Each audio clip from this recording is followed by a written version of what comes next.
Welcome to the 906 Quilting channel. My name is Kathy CLAWSON.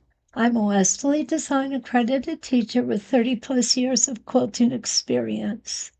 This week, as promised with our beginner series, we are going to start piecing our blocks together, and then I'm going to show you how to make the quilt sandwich.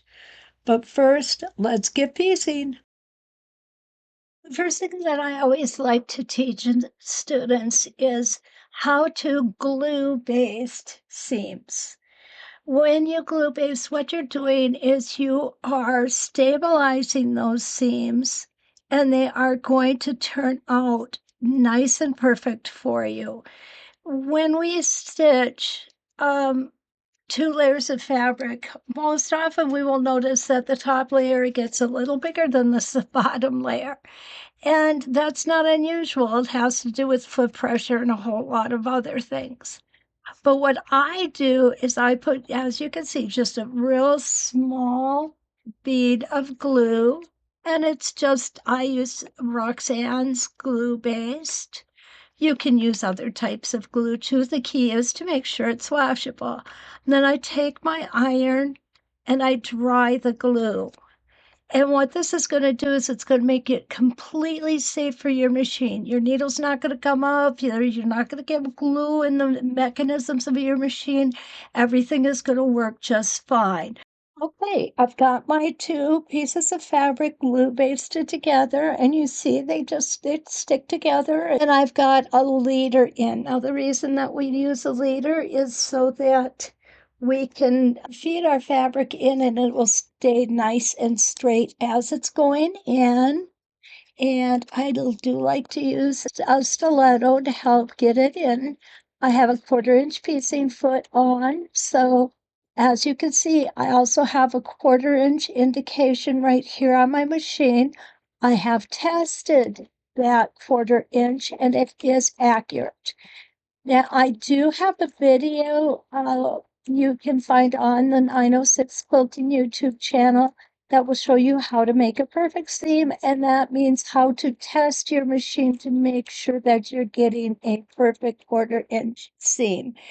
I'm going to take another leader. I'm going to put it on at the end of my block, keeping everything nice and straight, and come right up into the leader on the end. What this is going to do is this is going to keep that block, the end of that block, nice and straight. As you can see, there's no wobble whatsoever in there. Some students ask about setting your seams. And what setting your seams is it's simply ironing your seam closed and then opening it up. I like to finger press mine so I don't have any folds in here, and then press it open. It's a personal preference. Now we are going to sew our rows together, matching our seams as we go, taking our time. We want to make sure that these corners line up. Remember when I told you we were going to press one row to the left, one row to the right? Well, that is so we can nest our seams. And if you look below, you'll find a detailed video on exactly how we can do that.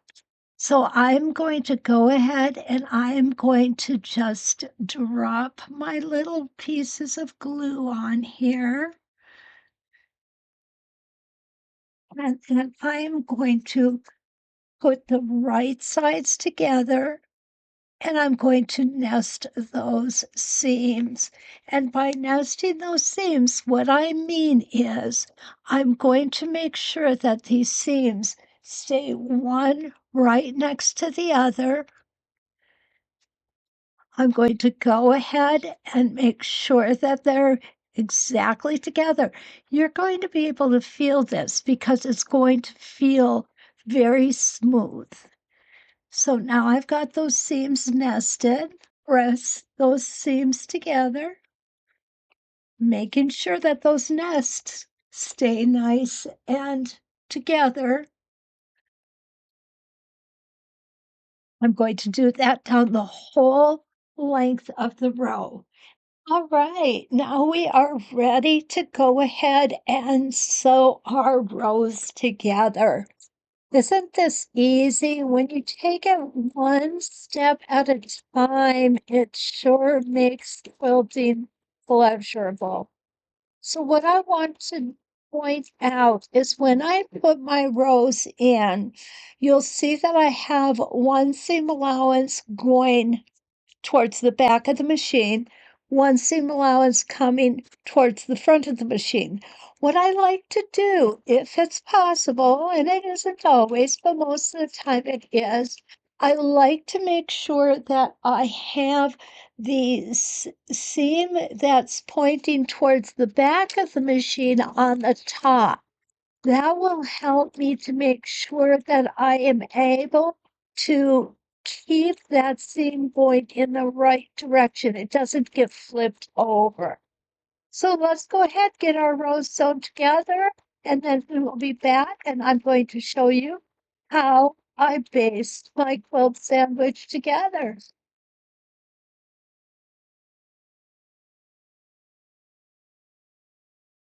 Okay, so now I want you to notice that since we glue basted and nested our seams, each one of our squares is going to match up perfectly.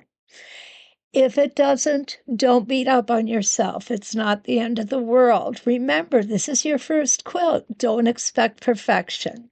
So the next thing I'm going to do is show you how to glue baste your 3 layers together. The next process in our quilt is to go ahead and make our quilt sandwich. And a quilt sandwich is just exactly what it sounds like. Here we have the backing fabric. We're going to go ahead and put that right side down. Next, we're going to take our batting, which is the middle layer of our sandwich, and we're going to put it on top of the backing fabric.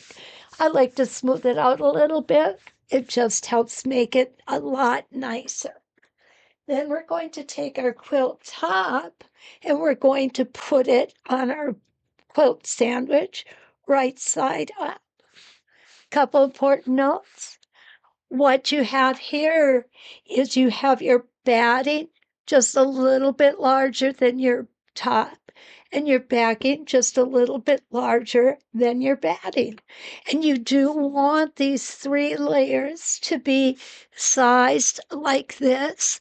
So what we can do is use pins or a spray baste, which is what I have here, and you're just going to go ahead, spray the batting, and you're going to smooth out the layers of your quilt, making sure you get everything.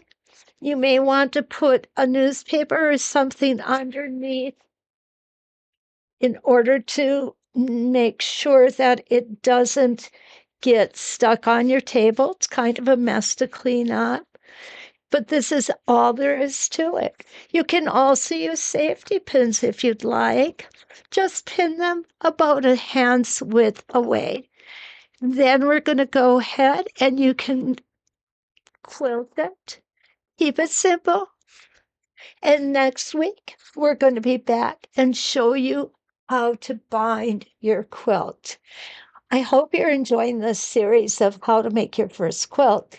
If you have any questions, please feel free to reach out and contact me. What you're going to find is some detailed instructional videos in the links below. And don't forget, until we meet again, let's quilt.